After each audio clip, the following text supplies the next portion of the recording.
Oke, pertama dengan tanda titik ya. Tanda titik itu yang paling penting ya pasti kita tahu setelah akhir kalimat titik itu udah pasti ya. Itu yang pertama. Yang kedua, titik itu biasanya dipakai untuk singkatan. Singkatan gelar gitu ya. Jadi kalau misalnya S titik E titik ini harus ada titiknya. Atau misalnya S sos titik. S T caranya sarjana teknik. Ya magister pun begitu. M M titik H titik M titik home gitu ya. Atau kalau doktor ya doktor titik gitu. Atau dokter profesi insinyur eh tuan nyonya gitu apalagi termasuk singkatan-singkatan surat menyurat yang terhormat titik atau misalnya jalan titik sampai dengan untuk perhatian atas nama itu semua pakai titik ya. Kemudian titik dipakai juga untuk menyatakan jam. Misalnya sekarang jam 13:25 misalnya gitu. Atau mau bikin pakai tanda titik dua juga bisa sebenarnya. Sama sekarang. Di EYD sekarang nggak dibedakan. Itu tanda tanda titik. Yang keempat, titik itu untuk memisahkan eh, apa namanya ribuan. Misalnya 5.1000, bukan 500 gitu ya, bukan ya. Karena ini yang kita pakai yang ini, bukan yang ini gitu. Itu tanda titik. Terus titik dipakai untuk apa lagi? Udah, itu sih, itu titik. Kemudian setelah tanda titik ada tanda koma.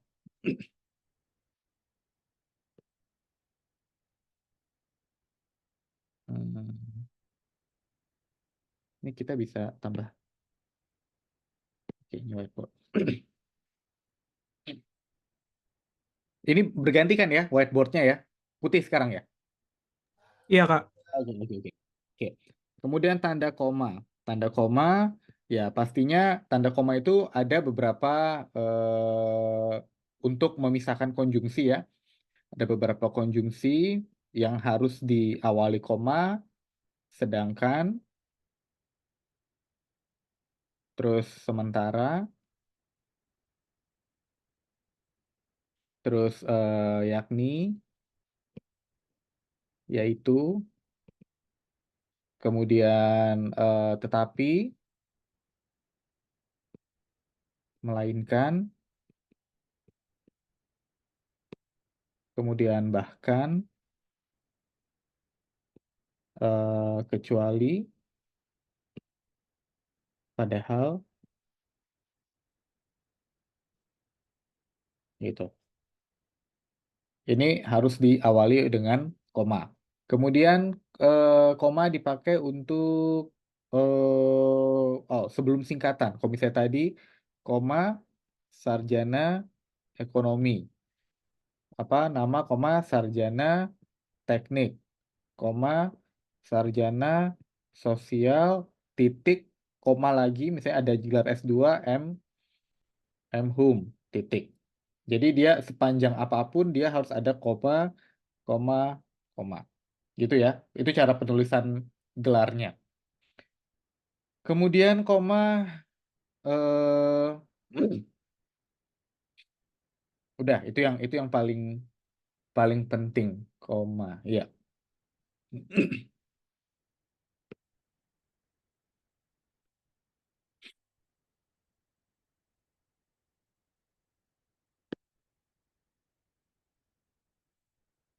Setelah koma terus ada eh, tanda titik dua. Titik dua intinya adalah untuk eh, pemerincian. Pemerincian. dipakai untuk memerinci kalimat yang lengkap. Contoh misalnya, kami membutuhkan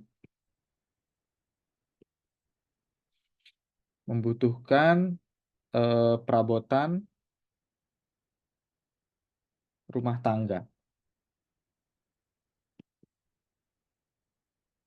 Titik 2, di sini misalnya sofa, meja, dan lemari. Gitu ya, titik. Jadi perhatiin di sini pertama nggak ada spasi antara, nggak boleh ada spasi ya, nggak boleh ada spasi. Nggak boleh ada spasi sebelum titik 2. Apa maksudnya kalimat lengkap? Kalimat lengkap itu maksudnya dia sudah ada subjeknya, ada predikatnya, dan dia di sini ada objek. Kalau memang dia butuh objek, itu namanya kalimat lengkap. Karena kalau misalnya dia cuma kami membutuhkan di sini titik 2, dia belum lengkap. Karena membutuhkan apa? Gitu kan? Membutuhkan apa? Ya nggak bisa, dia membutuhkan perabotan rumah tangga. Nah, rumah tangganya kemudian diperinci.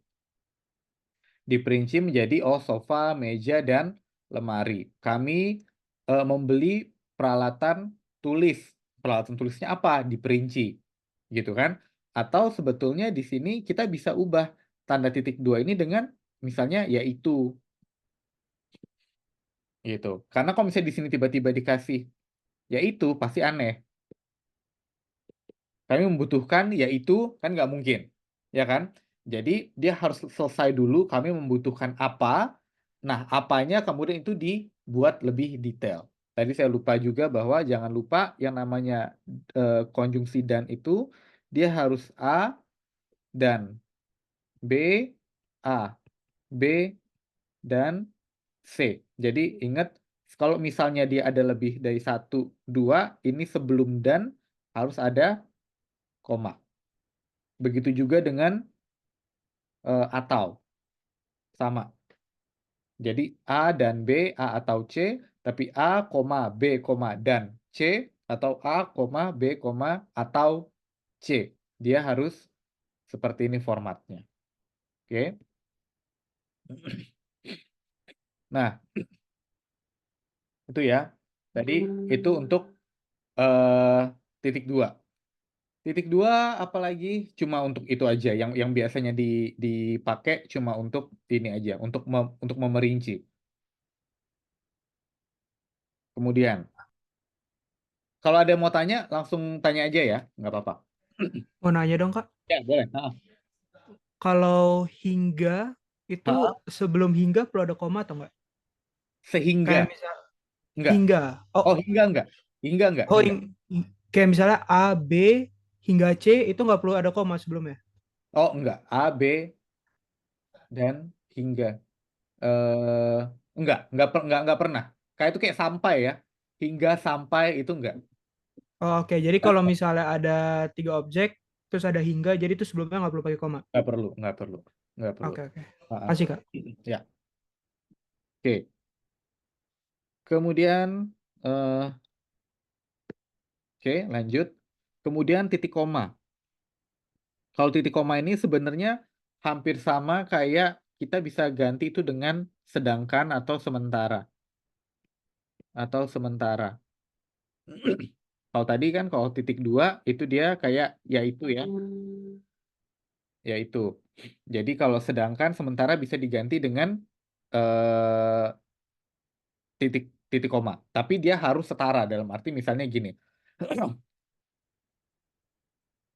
Ayah membaca koran, titik koma, ibu memasak nasi. Gitu. Jadi di sini dia ada titik koma, maksudnya di sini adalah sedangkan. Gitu. Itu gunanya titik koma. Jadi dia kayak menyingkat gitu ya. Menyingkat untuk apa? Sedangkan ini. Tapi dia harus kalimat kalimat majemuk setara. Jadi setara. Di sini ada subjeknya, di sini ada predikatnya, di sini ada objeknya, ini ada subjek, ada predikat, ada objek. Disambung dengan konjungsi sedangkan. Sedangkan bisa disingkat dengan titik koma. Itu maksudnya. Oke. Itu titik koma. Kemudian, kemudian tanda hubung. Tanda hubung. Tanda hubung itu strip ya, kalau kita bilangnya strip gitu. Strip. Tapi sebenarnya bahasa Indonesia tanda hubung. Tanda hubung yang pasti untuk penggalan, misalnya pemenggalan, misalnya sekolah, ya ini pakai tanda hubung. Kemudian yang kedua, tanda hubung dipakai untuk eh, tanggal, misalnya tanggal sekarang tanggal 24/3/2024. Itu penulisan tanggal. Dia pakainya ini. Kemudian tanda hubung dipakai untuk kalau misalnya ada huruf kecil ketemu huruf kapital, di sini dia harus ada tanda hubung. Kalau misalnya ada huruf, kemudian ada tanda tanda hubung angka. Misalnya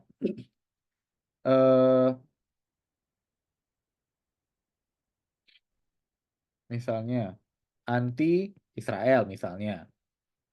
Ya, ini huruf kecil, ini huruf kapital, maka di sini harus ada tanda hubung. Gitu ya. Atau misalnya kedua ada huruf, ada angka, maka di sini harus ada tanda hubung. Jadi dia karena anti ini dia namanya bentuk terikat. Bentuk terikat. Jadi dia memang harus disambung. Dia harus disambung. Ya. Kemudian atau misalnya se-Indonesia. Nah, ya ini harus ada tanda hubung karena ini ada huruf kecil, di sini ada huruf kapital. Maka dia harus ada tanda hubung. Oke.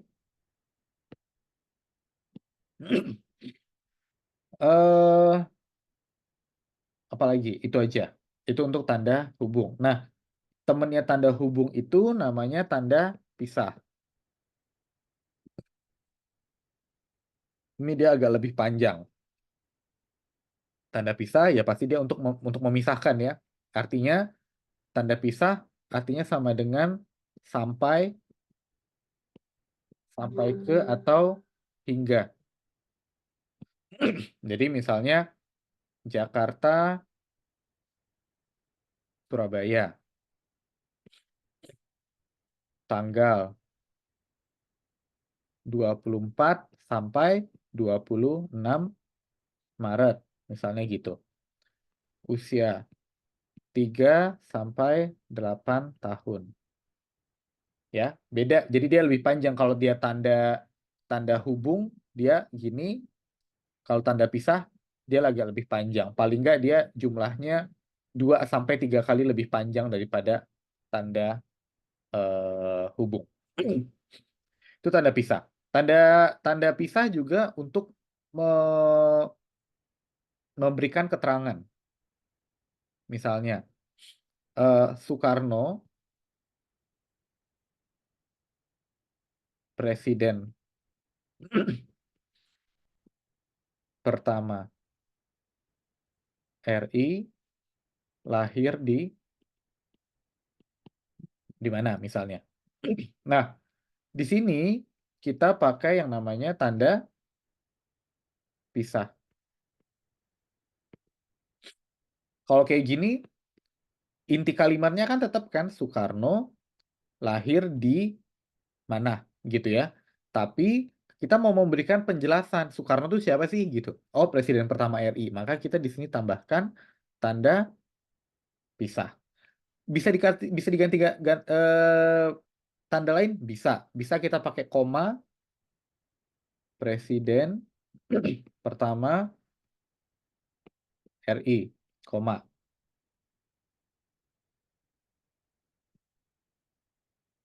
Pertama RI. Atau mau pakai tanda kurung bisa.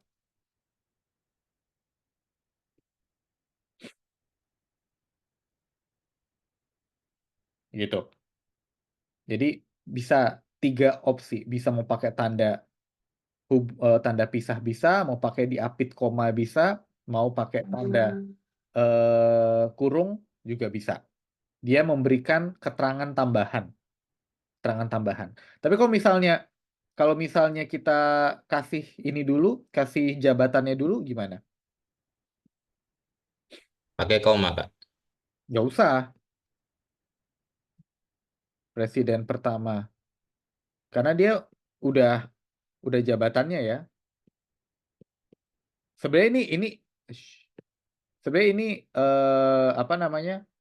eh suka-suka sih ya. Cuma kalau aku pribadi dan banyak orang itu nggak perlu pakai kayak gini gitu. Sebenarnya ini nggak usah pakai karena udah jelas diterangkan di awal Presiden pertama RI Soekarno. Tapi kalau misalnya Soekarno yang di awal, misalnya kayak Ridwan Kamil itu siapa ya? Nah, maka kita kasih keterangan. Tapi kalau di depannya udah ada jabatannya, itu sebetulnya nggak perlu pakai koma lagi atau pakai tanda pisah lagi. Itu udah nggak perlu sebetulnya. Jadi langsung aja. Misalnya Gubernur Sumatera Utara siapa gitu ya. Atau misalnya gelandang Manchester United siapa misalnya. Jadi itu langsung, nggak perlu pakai gelandang Manchester United, koma, namanya, koma lagi, nggak perlu. Jadi langsung aja. Tapi kalau mau kita tambahkan namanya dulu, karena nama itu bisa atribusinya macam-macam. Maksudnya kayak keterangannya bisa macam-macam. Maka keterangan dia itu siapa, baru kita tambahkan penjelasannya gitu ya.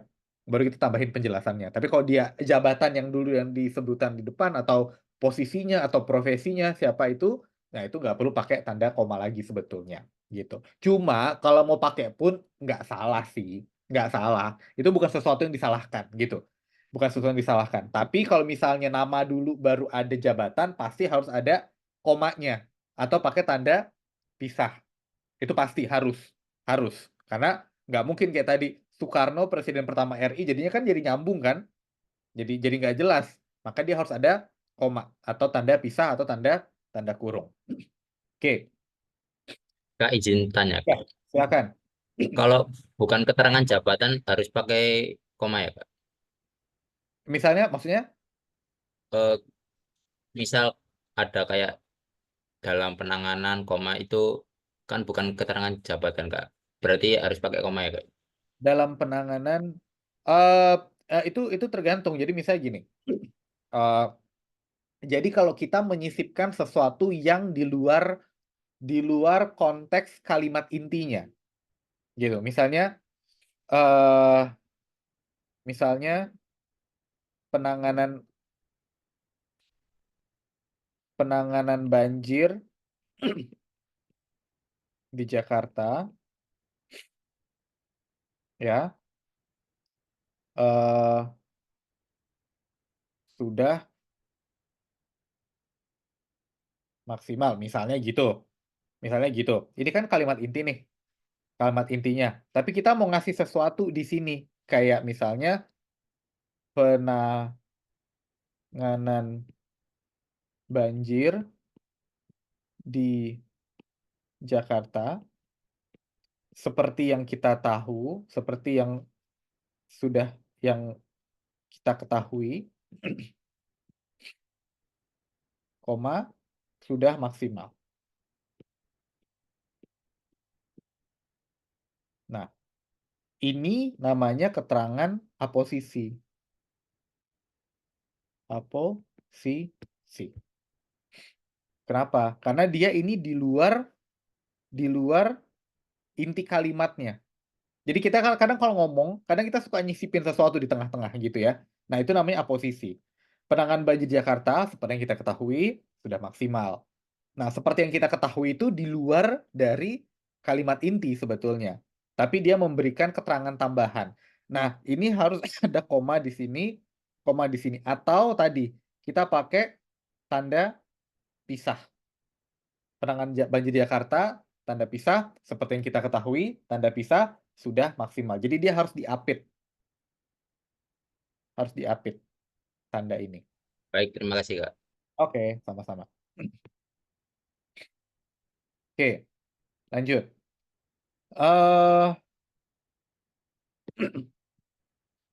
Bedanya huruf miring dan tanda petik.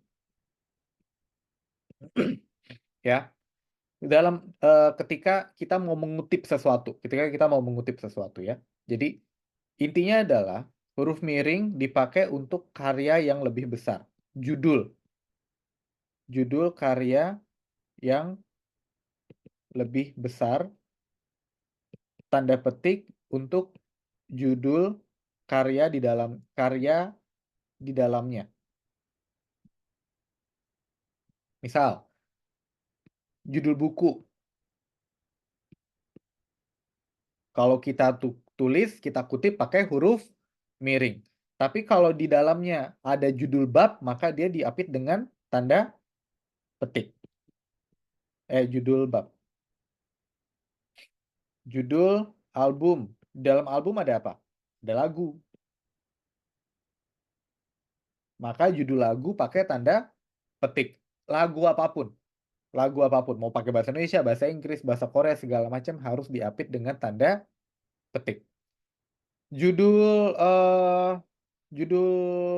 media atau nama media. Media itu maksudnya media massa ya.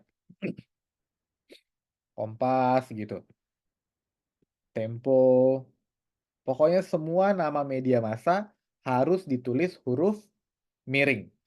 Judul artikelnya pakai tanda petik. Saya sudah 5 kali membaca buku Harry Potter. Harry Potternya ditulis miring. Bab kesukaan saya adalah bab yang dalam mungkin judulnya misalnya mantra apa gitu ya. Nah, mantranya itu pakai tanda petik gitu. Kami salah satu lagu favorit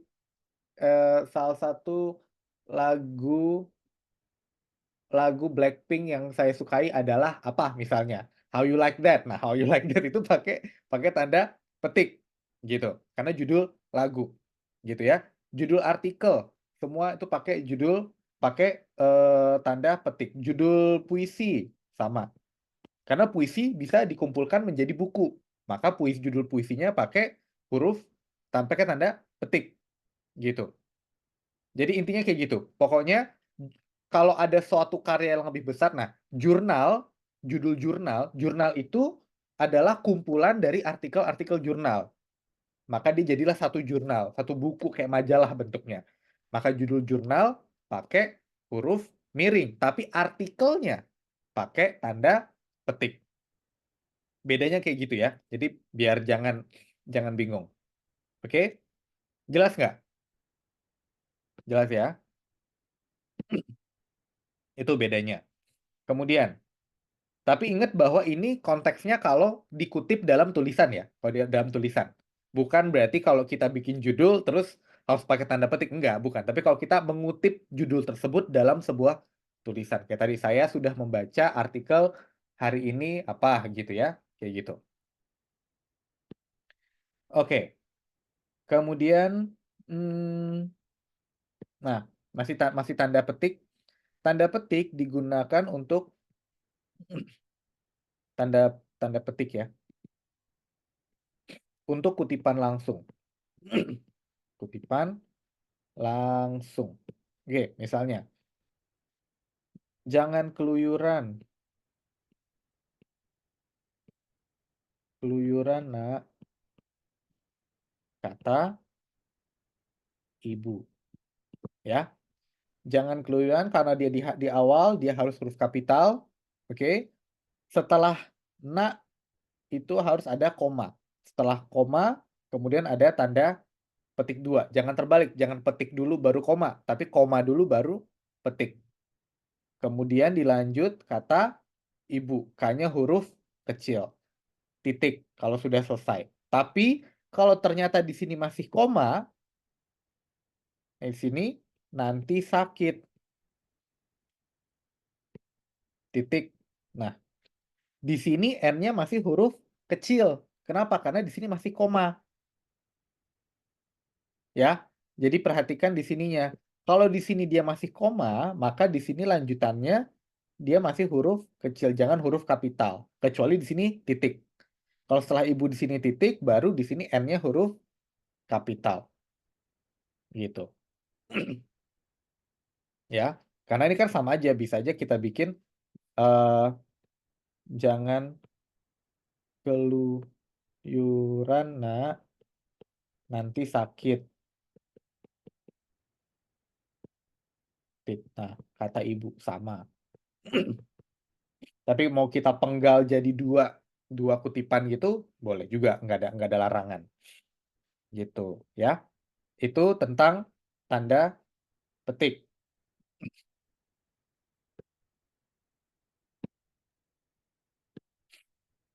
Kemudian, petik tunggal. Petik tunggal. Petik tunggal itu dipakai untuk mengapit tanda petik di dalam kutipan langsung. Misalnya,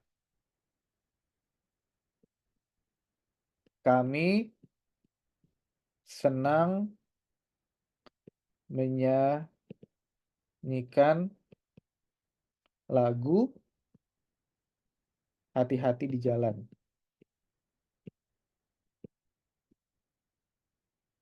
Oleh Tulus.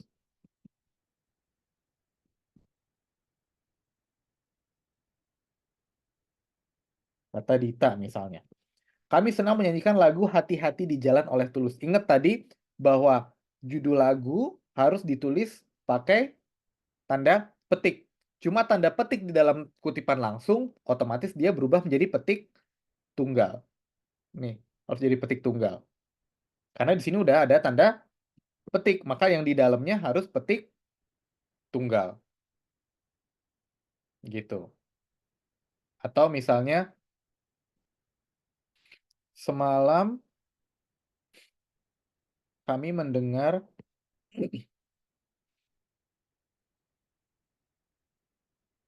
seseorang berteriak, koma lagi, petik tunggal. Tolong, tolong, gitu. Petik tunggal. Dari sumur. Nah, koma, gitu. Nah, kata ibu. Maka di sini ada kutipan langsung, di dalam kutipan langsung dia harus pakai tanda petik tunggal. Itu fungsi tanda petik tunggal. Pak, Oke. mau nanya, Ya, boleh. kalau misalnya kita kayak ini kan kutipan langsung ya, berarti kan ada seseorang ngomong terus kita Ya, mengutip orang tersebut gitu ya. betul. Nah, aturannya itu emang setelah apa ya, istilah mungkin dia setelah dialognya itu selesai itu emang pakai koma bukan titik, Kak. Iya. Ya itu tadi, tergantung. Kalau memang masih ada kata dianya, kata siapa, otomatis di sini Hmm. ada koma. Tapi Oh. kalau misalnya kita balik, Dita berkata,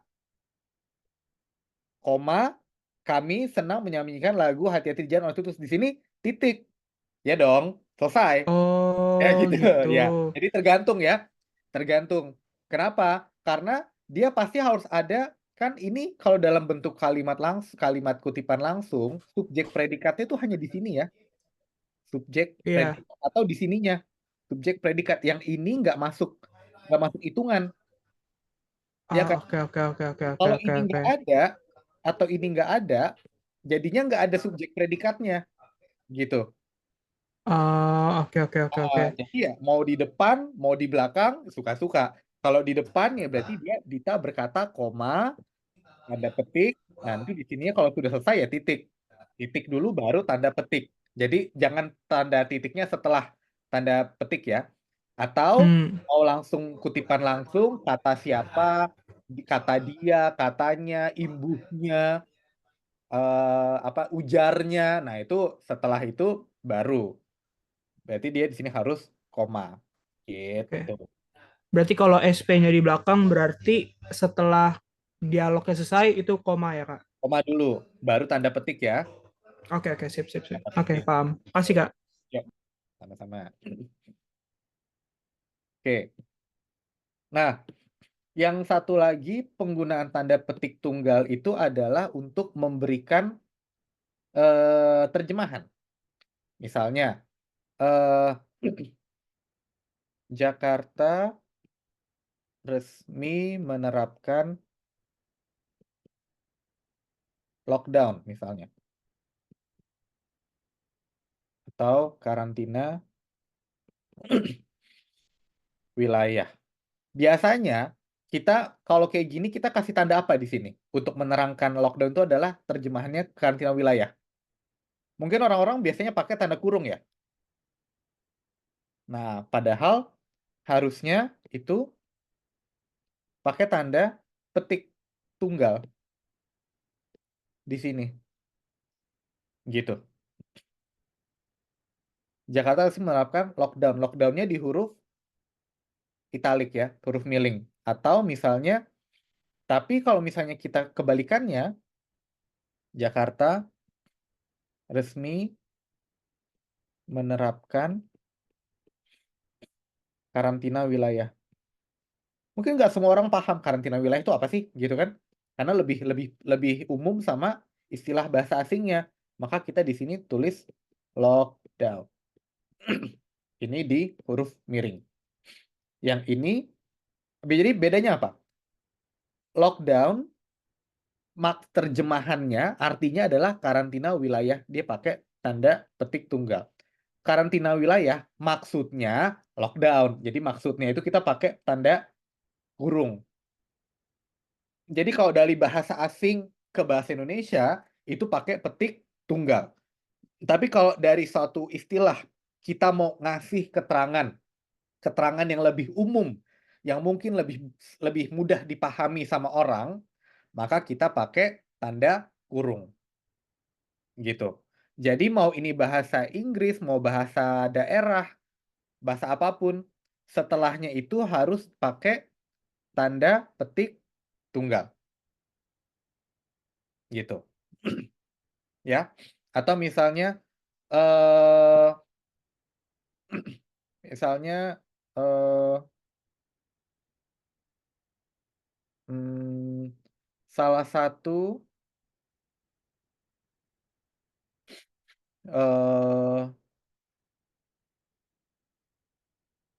alat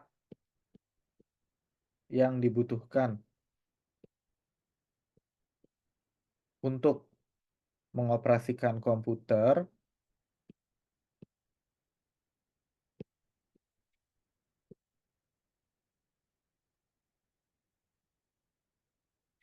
adalah tetikus misalnya. Tetikus. Nah, tetikus itu kan mouse ya sebenarnya ya. Nah, tapi mungkin nggak semua orang ngerti apa itu mouse, tapi kita pengen tetap pakai bahasa Indonesia. Cuma kita nggak pengen orang bingung juga gitu. Ya, maka tetikus kita tambah dalam kurung mouse gitu. Tapi kalau misalnya dibalik salah satu alat yang dibutuhkan untuk mengoperasikan komputer adalah mouse, maka mouse-nya itu ditulis huruf miring, terus ada tanda petik tunggal tetikus gitu. Jadi dia di sini dikasih kata yang lebih umumnya dulu, kemudian kita terjemahkan tetikus. Kalau kayak gini, mengoperasikan komputer adalah tetikus. Tetikus itu mungkin orang nggak semua orang paham, maka kita kasih dalam tanda kurung mouse gitu. Jadi penggunaannya seperti itu, biar nggak bingung. Oke, itu ya. Jadi itu kalau untuk penggunaan petik tunggal.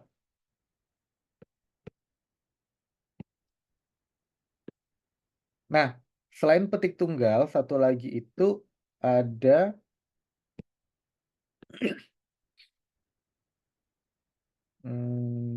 satu lagi itu ada apostrof. Apostrof. Itu yang kayak gini. Jadi sebetulnya kalau tanda petik itu kan gini dia. Kalau tanda petik gini. Kalau apostrof dia gini.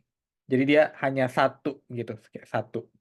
Nah, apostrof itu disebut juga sebagai tanda penyingkat, ya. Biasanya itu dalam lagu-lagu gitu ya. Dia telah pergi, nah gitu misalnya. Maka di sini karena E-nya dihilangkan, maka dia kasih apostrof di sini, telah gitu. Atau misalnya menghilangkan tahun, tahun 80-an, apostrof 80, tanda hubung an. Maka tanda apostrof ini maksudnya adalah dia menghilangkan 1980-an gitu. Jadi 80-an itu ditulisnya seperti ini. Atau misalnya tahun 90-an, tahun 50-an. Maka jangan lupa ada apostrofnya. Gitu. Ini namanya Izin apostrof. tanya, Kak. Ya, silakan, Abeng. Al-Quran itu pakai apostrof ya, Kak? Kalau Al-Qur'an nih ya, yang ejaannya sekarang ya Al-Qur'an. Ya, betul. Oke, makasih, Kak. Gitu ya. Terus, oke. Kemudian, ada mau tanya dulu sampai sini? Aman ya?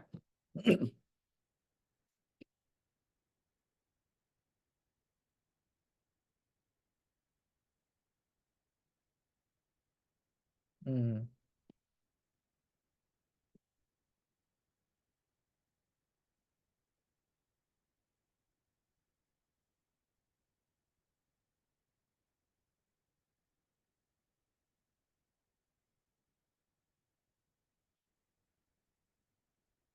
Oke. Kemudian, angka dan bilangan. Kak mau nanya, Ah, mau nanya Kak, ya. kalau doktor S3 itu Ah, D-nya yang gede kan? Kalau ya, betul. dokter kesehatan gitu, itu kecil kan D-nya? Ya, ya, betul. Oke, sip. Oh, oke. Kasih Kak. Ya. Angka dan bilangan ya. Nah, ingat, angka itu ditulis huruf kalau dia terdiri dari satu kata. Satu kata. Ya, misalnya ayah memiliki 4 buah mobil. Nah, maka 4 di sini harus ditulis 4, bukan 4. Gitu. Oke. Tapi kalau memiliki 12 rumah, harus ditulis 12 rumah. Karena dia 12. Jadi udah lebih dari satu kata. 12. Oke. Jadi ingat kuncinya adalah harus terdiri dari satu kata. Termasuk 100 ya. 100. Memiliki 100 batang emas misalnya. Ya, ya seterusnya 100. Bukan 100 kayak gini. Tapi harus ditulis seperti ini. Oke. 10, 11, 1000 juga Sama, sama ya Kak? iya. Pokoknya kalau hanya ada satu kata. Kalau satu kata. Sejuta gitu ya. Tapi kalau 1 juta ya beda lagi ya. 1 juta beda lagi. Nah, itu nanti. Nah, itu yang pertama. Yang kedua, angka tidak ditulis di awal. Di awal di awal kalimat. Misalnya, teman-teman tahu ya kemarin habis ada penembakan di Rusia di Moskow, tahu nggak? Oh enggak, jadi kemarin ada penembakan itu misalnya ada 135 orang tewas akibat serangan teroris misalnya. Teroris. Betul bahwa 135 harus ditulis angka. Iya, karena 135. Betul. Tapi angka itu nggak boleh ada di depan. Nggak boleh di depan. Jadi ngakalinnya gimana? Biasanya kita tambahkan sesuatu. Misalnya sebanyak 135 orang tewas akibat serangan teroris. Atau sejumlah gitu ya. Atau kita ubah susunannya akibat serangan teroris 135 orang tewas. Boleh kan? Boleh, nggak masalah. Intinya adalah angka itu nggak boleh di depan. Angka nggak boleh di depan. Jadi kalau dia ada di depan, maka kita tambahkan sesuatu sebelumnya, sebanyak sejumlah, atau strukturnya kita ubah. Kita pindah, gitu ya. Kita pindah supaya angka itu nggak di depan. Tapi maknanya tetap sama. Gitu. Oke? Nah, oke.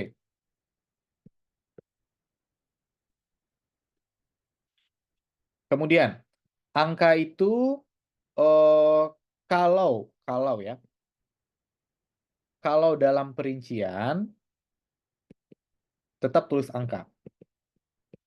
Tulis angka. Misal dari 70 peserta rapat ya,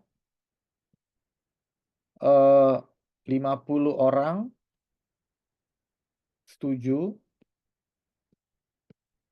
15 orang tidak setuju, dan 5 orang lainnya abstain. Nah, karena di sini udah 70, kemudian dirinci ada 50, ada 15, yang ini 5 tetap ditulis angka. Bukan 5, bukan. Walaupun dia satu huruf. Jadi kalau dia perincian, gitu ya, ada ini, ada jumlahnya segini, ya ini tetap ditulis angka. Ya, tetap ditulis angka. Oke? Aman ya? Oke. Kemudian, masih soal angka. Kalau angka itu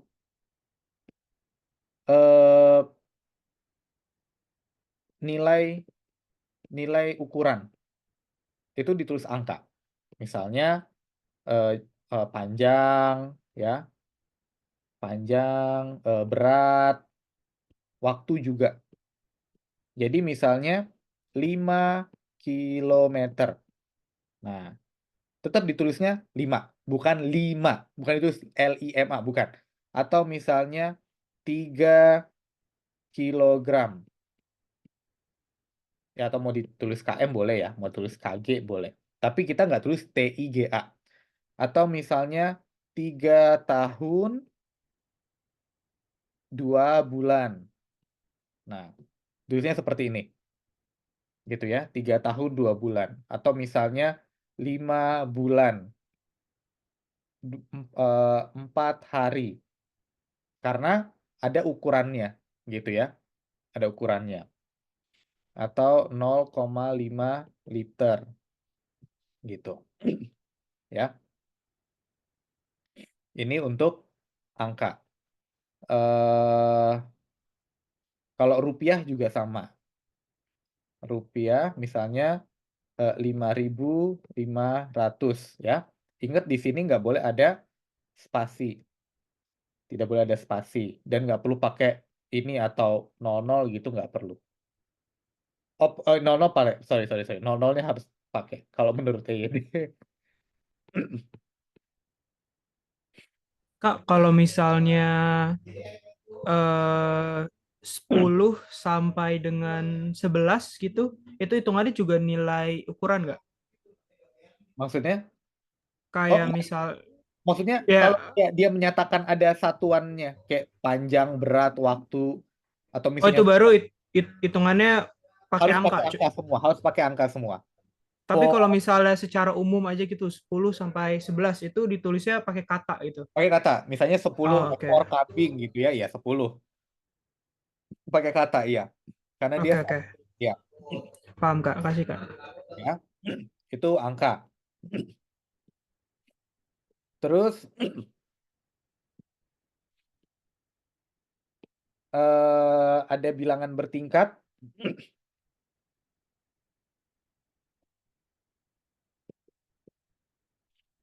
Bertingkat, misalnya eh anak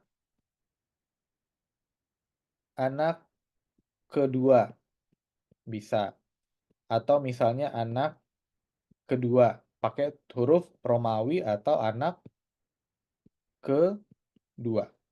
Ini namanya penulisan bilangan bertingkat. Atau misalnya Perang Dunia Kedua.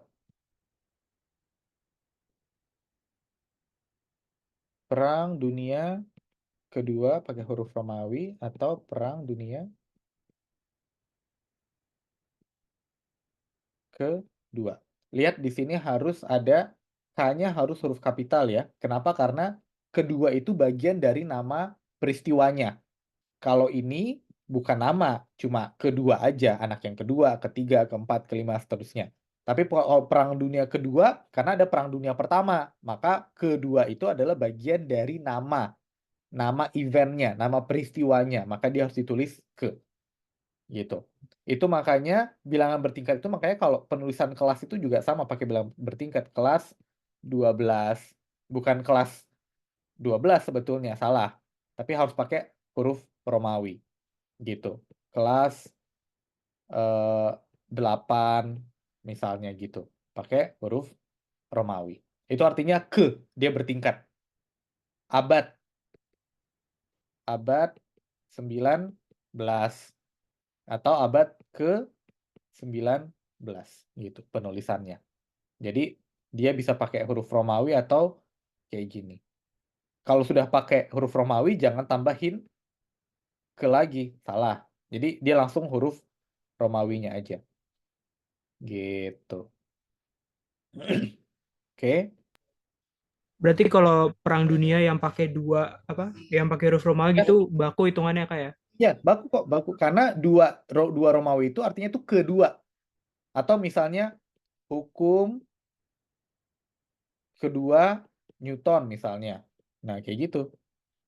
Kalau hukum Newton kedua, berarti ada Newton yang pertama, Newton kedua, gitu. Kayak raja. Raja Louis.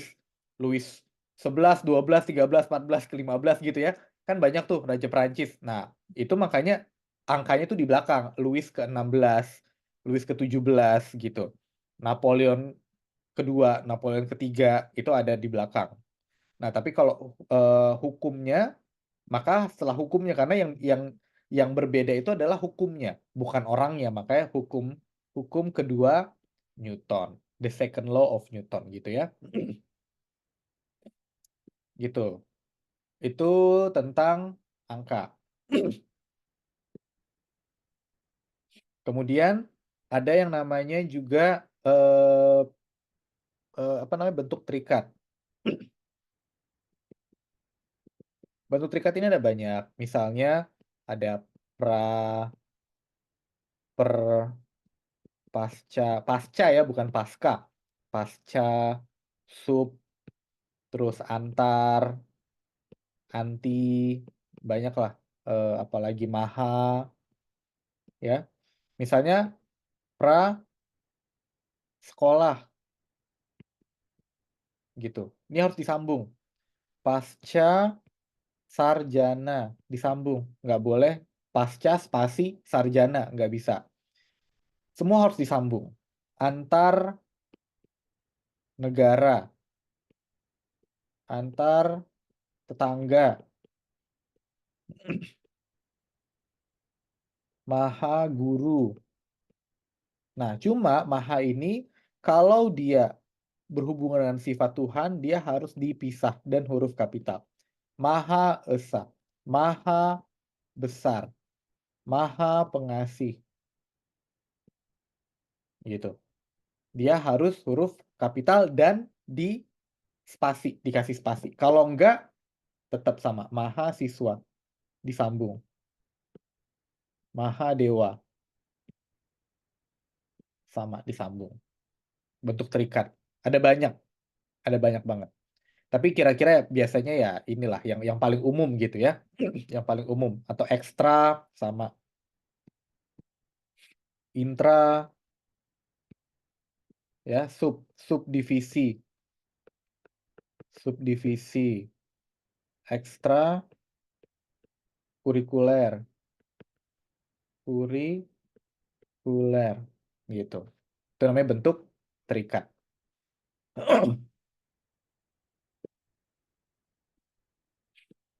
Kemudian penggunaan ini kita ngebahas soal EYD semua ya.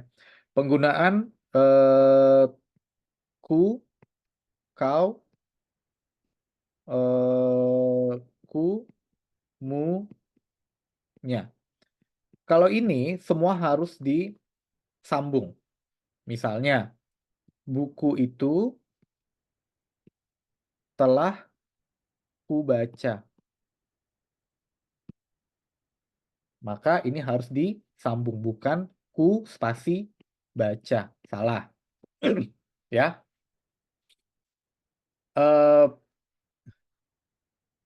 Mobil itu telah kau beli. Disambung. Bukan kau spasi beli. Salah.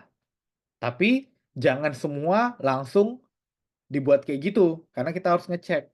Buku itu telah kau baca artinya adalah buku itu telah dibaca oleh aku. Jadi artinya buku itu telah kubaca itu artinya pasif. Pasif.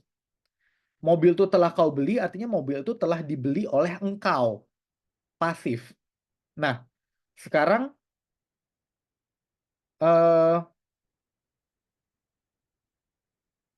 apapun yang kau mau,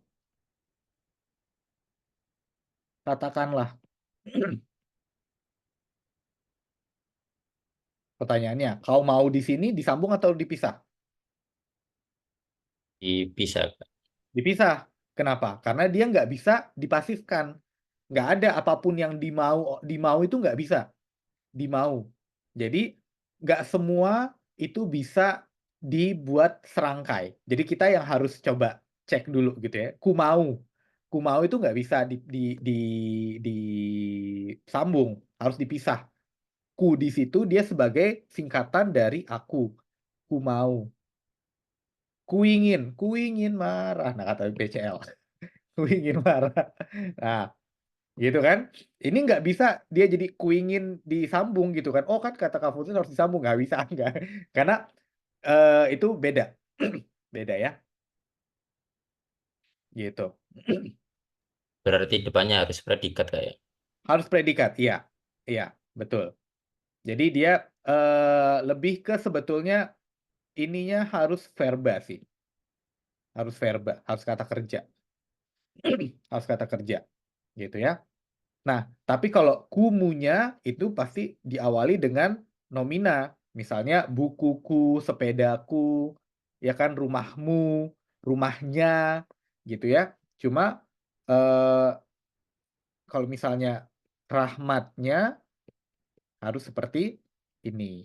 Ingat, berarti ini Tuhan maksudnya ya. Karena rahmat, nah ingat yang tadi bahwa huruf kecil ketemu huruf kapital harus dipisah dengan tanda hubung rahmatnya. Gitu. Itu ku kau kumunya. Tuh. Apa lagi? Ada yang mau tanya sampai sini? Aman ya.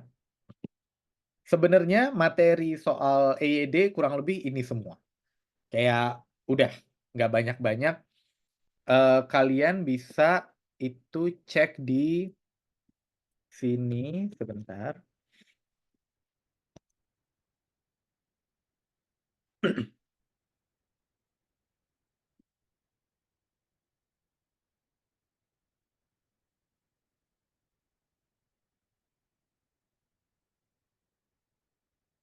Nah, di sini ya. Ini kalian bisa cek di sini. Ini di ejaan.kemdikbud.go.id. Ini semua yang tadi saya jelasin semua dari sini semua. Jadi kalian bisa cek sendiri misalnya mau ngomongin tentang kata dasar, kata turunan. Ini tadi nih. Ini contoh bentuk terikat. Ada dwi, ada ekstra, ada anti, antar, makro, manca, pari, pasca, pra, ya, tuna, trans, tele, semua ini adalah bentuk terikat. Jadi harus ditulisnya serangkai. Jadi semua bentuk terikat itu harus nyambung sama kata dasarnya Ya, kecuali kalau betul. misalnya ketemu sama kapital. Maksudnya kayak kapital besar, kapital kecil, Ya, kalau misalnya itu ketemu beda baru dikasih strip gitu, Kak. betul. Iya, karena sebenarnya strip itu kan atau tanda hubung itu kan sebetulnya menyambung sebetulnya. Menyambung. Misalnya kayak gini nih, tanda tanda hubung ya. Nih, membackup. Membackup itu kan sebenarnya satu kata ya. Satu kata. Tapi karena dia yang ini adalah dia kata asing, ya maka backupnya harus huruf miring. Karena ketemu bahasa Indonesia ketemu bahasa asing, maka di sini harus dikasih tanda hubung. Gitu. Dislepet, berpariban, atau misalnya dijudge gitu ya. Nah, itu maka dia harus pakai tanda hubung. Atau misalnya dia untuk ini yang mana tadi? Untuk memperjelas hubungan bagian kata antara berevolusi sama berevolusi. Walaupun sebetulnya pasti ini beda karena konteks kalimat, tapi ini kan cuma contoh ya. Kalau matahari kan sudah pasti berevolusi. Kalau misalnya dinosaurus ya mungkin berevolusi gitu ya. Maksudnya bumi berevolusi terhadap matahari, tapi kalau dinosaurus ya mungkin berevolusi. Mengurus gitu ya. Mengurus ya maksudnya merawat, mengurus. Tapi kalau mengurus menjadi kurus gitu. Gitu. Jadi tapi kan biasanya kita sudah paham karena ada konteks kalimat gitu. Tapi untuk menjelaskan bisa juga. Atau misalnya kayak gini, 25 ribuan. Karena yang disambung ini maksudnya adalah 25 kali 1000. Tapi kalau misalnya yang disambung cuma ini 20, artinya ada 20, ada 5 ribuan. 5 ribunya ada 20. Gitu. Jadi fungsinya tanda hubung itu adalah dia melekatkan mana yang itu menjadi satu kesatuan. Itu fungsinya tanda tanda hubung. Kalau yang itu, Kak, yang 23 per Ini ya. 25, pernya itu nggak berdiri sendiri ya? Oh enggak, Masuk per itu sama, dia, per itu dia memang disambung. Iya, per dua. oh, jadi Ah, kalau misalnya 3/4. eh iya 3/4 berarti pernya nyambung sama 4 gitu. Iya, betul, per 4. Oh, itu bakunya kayak gitu. Betul, seperti itu. Karena Ah, oke. karena per itu dia masuk sebagai namanya partikel. Partikel. Jadi dia kayak kayak lah, kah, itu dia harus disambung. Gitu. Kalau konteksnya ini ya, per dua, per peran gitu ya. Gitu. Nah, selebihnya itu hampir semua tadi yang saya jelasin udah ada semua sih di sini sama semua. Kalian bisa bisa cek-cek lagi. Tapi yang tadi saya jelasin tuh ya udah yang inti-inti sarinya semua. Bisa cek di situ. Ada yang mau tanya dulu sampai sini nggak?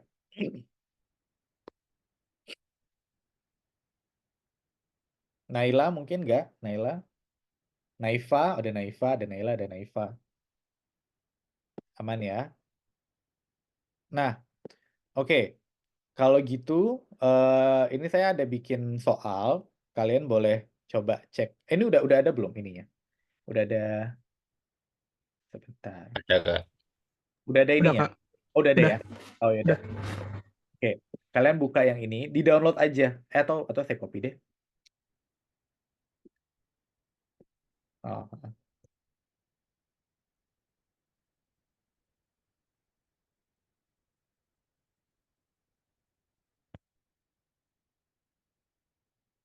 Nah, boleh.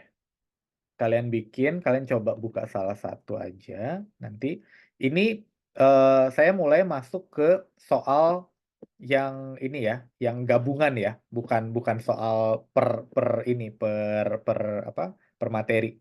Jadi kalian bisa coba cek di situ dan coba kerjain. Nanti kita bahas sama-sama. Oke? Oke, kalau gitu. Silakan. Hmm, 20 menit atau setengah jam? Berapa? Berapa lama? Kayaknya agak susah tuh. Ngikut aja, Kak. Ikut aja. Ya udah coba coba 20 menit ya. Coba 20 menit ya. Oke, Kak. Oke. Oke, sampai jam 3 kurang seperempat. Ya.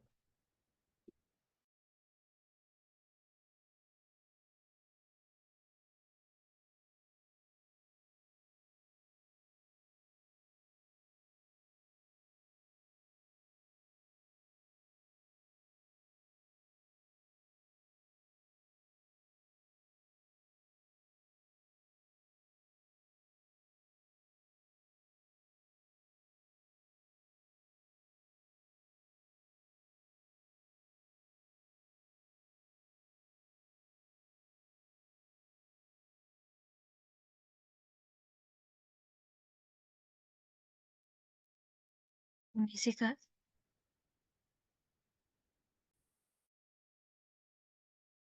Kenapa? Kenapa? Di saya minta akses edit, Kak. Oh, minta akses edit. Oh, ya wes. Si.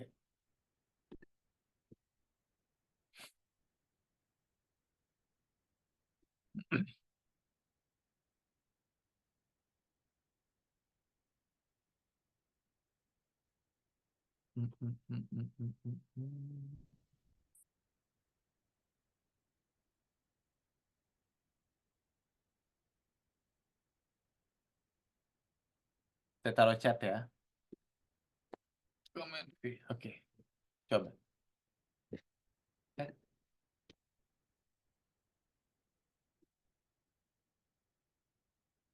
Ya, coba. Bisa nggak?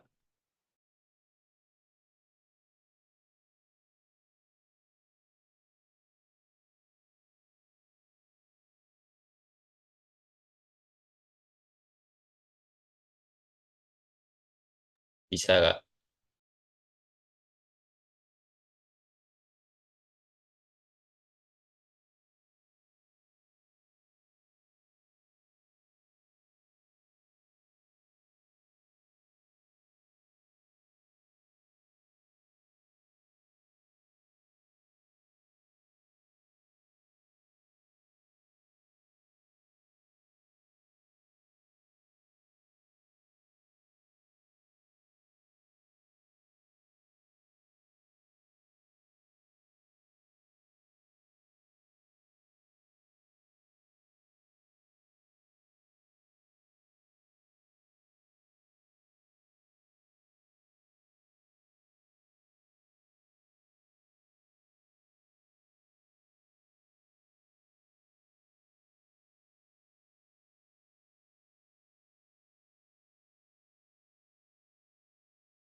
Oke, udah ya. Kita bahas ya.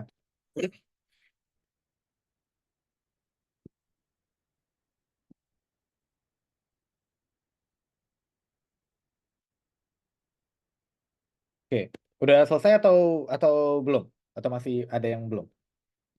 Aku udah, Kak. Oh, udah, oke, good. Udah juga, Kak. Oke, eh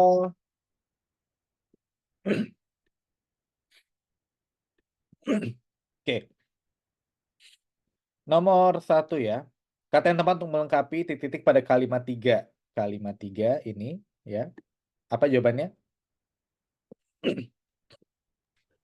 Aku jawabnya intensitas, Kak. Inten? Intensitas. Intensitas. Yang E ya. Iya. Ya, Hmm. betul. Oke. Ini aku bikin ada ini juga ada kunci apa penjelasan nanti tinggal dicek ya. Kalau emang perlu. Kemudian nomor berikutnya. Agar menjadi logis, kalimat 11 harus diperbaiki dengan cara Aku A, Kak. 11 itu apa? Kalimat 11. Ini penyebab kepenuhan konsumsi. Jadi dengan produksi. Ya, betul ya. Karena itu tidak logis ya kalau konsumsi. Ini masalah kelogisan. Oke. Kemudian nomor berikutnya. Jika informasi di bawah ini ditambahkan pada paragraf 2, manakah yang dapat melemahkan argumen pada paragraf tersebut? Paragraf 2. Yang E, Kak.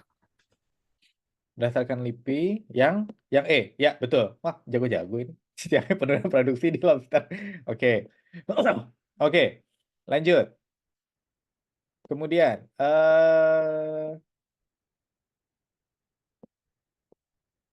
apa judul yang paling tepat? Aku E juga. Apa yang apa? juga. Oh iya, juga, Kak. Ya, betul. Mantap. Ya. Bentar.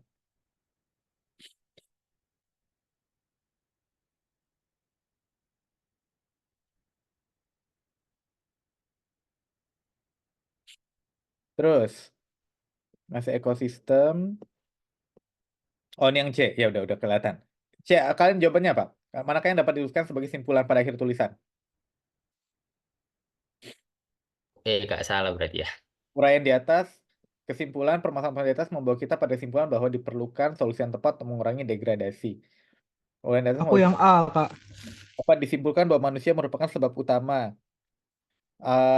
bahwa akibat ulah manusia terumbu karang mengalami degradasi. Jadi ya itu simpulannya emang agak-agak kadang agak tricky ya. Cuma di sini saya bilang sini yang mana yang C ya. Oh, yang C permasalahan-permasalahan. Kenapa? eh karena merupakan akibat dari sebab yang dijelaskan pada paragraf 1 dan 2 itu. Jadi nanti kalian baca lagi yang paragraf 1 dan 2. Jadi di situ karena merupakan akibat dari sebab.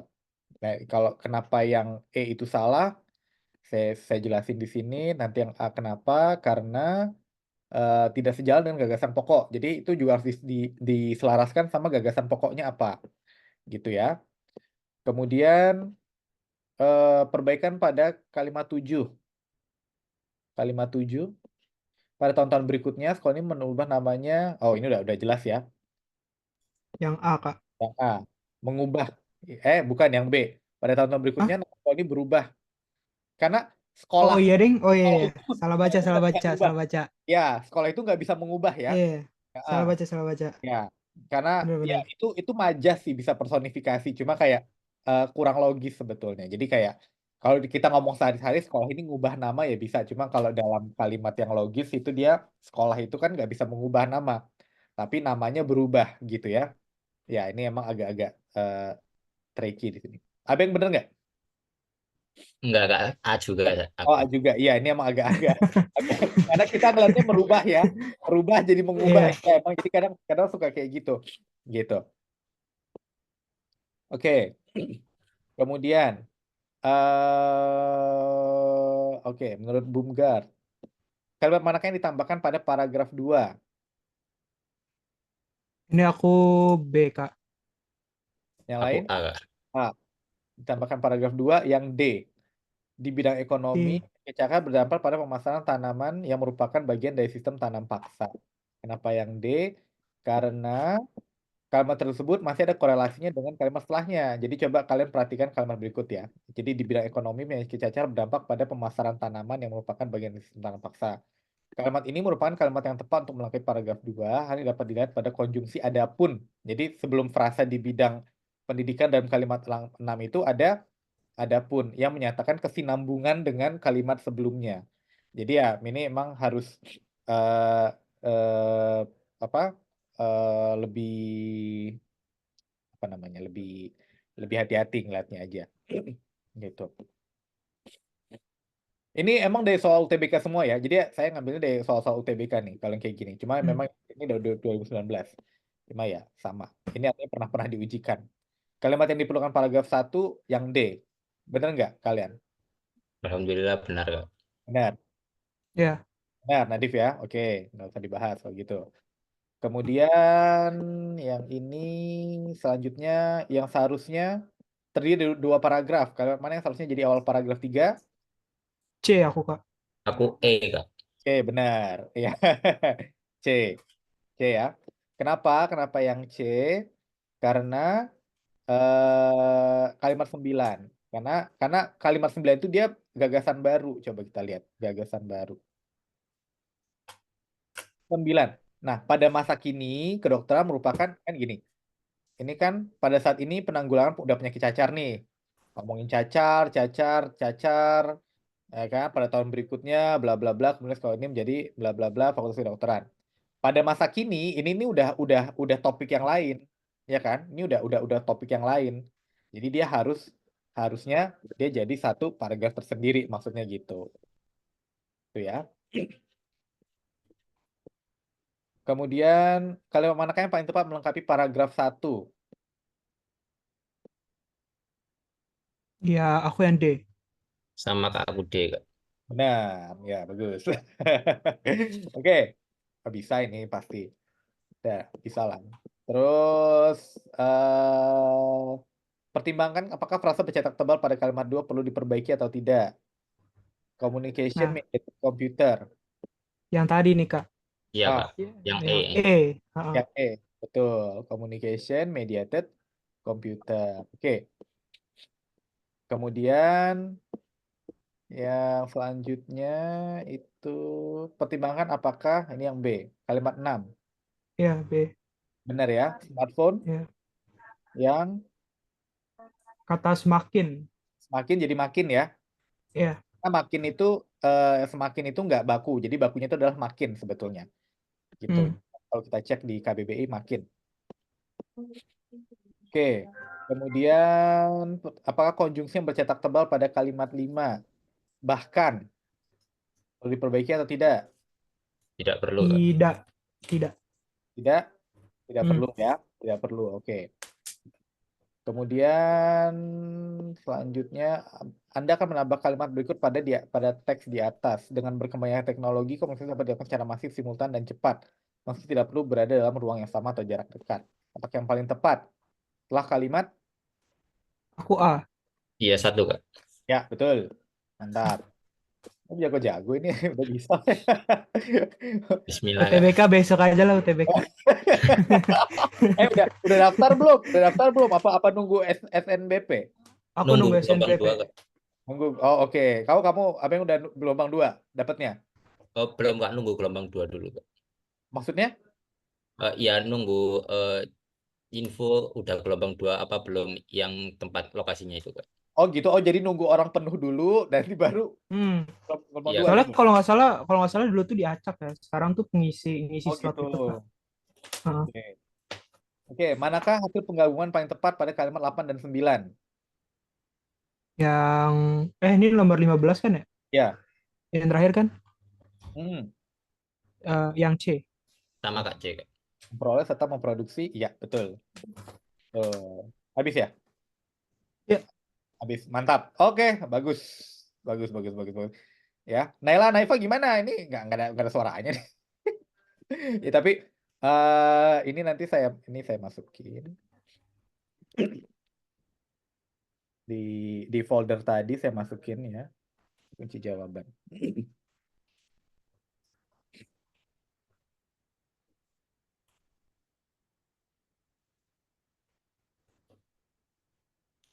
Oke, ada yang mau tanya sampai sini? Tapi tadi oke kok, bagus. Nanti kita pertemuan berikutnya nanti kita juga ada latihan-latihan soal. Lebih sekarang lebih banyak di latihan soalnya aja. Ada pertanyaan lagi?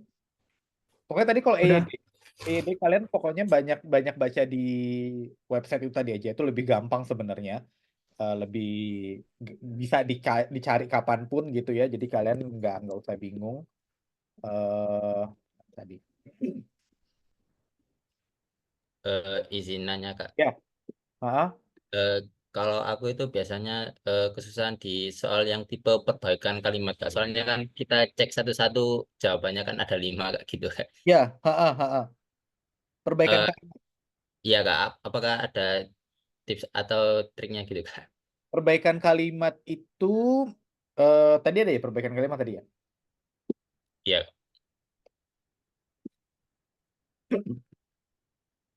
Karena kalau perbaikan kalimat itu kan biasanya dia tergantung dari apa yang diminta. Kalau yang diminta emang dia soal ini, ya kan? Kalau saya tuh biasanya biar gampang, saya tuh lihat semua ke bawah dulu. Ini kan sama semua nih. Pada tahun-tahun berikutnya sama nih. Nah, iya Kak. jadi saya lihat oh sekolah ini, nama sekolah ini, oh pada tahun yang akan datang, kenapa dia beda nih? Nah, gitu kan saya lihat sekolah ini mengubah namanya, merubah yang udah kalau merubah udah pasti dia salah ya kan? Tergantikan enggak, merubah pokoknya selalu eliminasi yang salah. Jadi mata kita tuh fokuskan kepada pilihan jawaban yang apa namanya? Yang salah. Pilihan jawaban yang nggak mungkin gitu ya, yang nggak mungkin. Oh, Jadi, baik Kak. jadi selalu eliminasi mana yang salah. Kita lihat, oh jawaban C salah, kita coret. Maksudnya dalam arti kita langsung abaikan gitu ya. Terus cari mana yang lagi yang salah. Oh B salah, oh berarti tinggal A, C sama D. Ya udah, berarti kita fokusnya ke situ. Nah dari situ jadi kita selalu meminimalisasi pilihan jawaban gitu. Dari yang tadinya cuma ada 5 opsi, mungkin tinggal 3, mungkin tinggal 2. Nah, dari 2 itu atau 2 atau 3 itu baru nanti kita bisa kira-kira mana nih kira-kira kita bisa lebih fokus lagi gitu kan. Kita bisa fokus lagi. Jadi selalu caranya itu adalah minimalisasi, langsung buang atau eliminasi pilihan-pilihan yang nggak mungkin. Jadi supaya kita jangan bolak-balik fokus sama 5. Kalau kita fokus sama 5 jadinya lama gitu kan. Kita Iya Kak, biasanya baca kehabisan lagi, waktu. baca lagi gitu kan. Tapi kalau kita udah ketemu, oh ini udah nggak mungkin, coret. Jangan lihat lagi, cari yang lain. Ini udah nggak mungkin, coret. Jadi kita minimalisasi sedikit mungkin pilihan jawaban gitu. Gitu Oh, sih. terima kasih Kak. Ya, itu ya. Ada lagi? Oke ya. Jadi kapan pengumuman SNBP kapan? Apa Nadif? 2 hari lagi, Kak. Hari Selasa. Hari Selasa. Oh, oke. Hmm. Mudah-mudahan ya. Amin. Aku nggak berharap sih, Kak. Ya, Nggak ya, berharap ya, sih nggak aku. apa-apa. Iya, pokoknya kita tetap tetap ini aja, low key lah, low key. Low key. Betul. Ya, Makasih juga, Kak. Thread-thread Kak Fauzan dari yang tahun lalu sangat membantu asik sebagai ya. modal Kamu gimana sebagai untuk modal untuk awal. untuk ininya tryout-tryoutnya gimana? Udah lebih bagus belum? Ya stabil sih paling. Iya. Masih stabil. Tapi Stabil. untuk PBM sama yang lainnya gimana? Oke sih. Ya maksudnya kan setiap TO kan beda-beda Iya, ya, fluktuatif ya ya. betul. Cuman range-nya sih alhamdulillah udah stabil. Maksudnya di antara 600 sampai 700. Oh, oke, bagus. Oke. Tapi paling sih struggle di PPU sih. PPU karena PU. 20 soal tapi waktunya cuma 15 menit ya. Jadi Ya, per emang agak ini ya, benar. menantang sih itu ya karena Ya, harus cepat ya. per soal tuh cuma sepersekian detik. Jadinya kadang kalau nilainya lagi jelek, jelek banget gitu. Ah. Paling di situ sih yang kesusahannya. Kalau PBM kan enak ya 30 menit 20 soal. Jadi pengerjaannya bisa agak nyantai. Ya benar, bisa agak lebih nyantai, betul. Ya, oke lah, nggak apa-apa. Masih ada waktu. Jadi ya bisa-bisa. Oke, ada lagi yang mau Udah. ya udah kalau gitu makasih semuanya, nanti kita ketemu, saya lupa kapan, minggu depan atau minggu depan ya, ada jadwal ya minggu depan ya. Ya, kayak minggu depan. Minggu depan ya, oke deh. Ya, Oke, sampai ketemu oke, minggu sip. depan ya semuanya, thank you ya, Ya, makasih Abeng, kasih Naila. Kak. Terima kasih, Kak.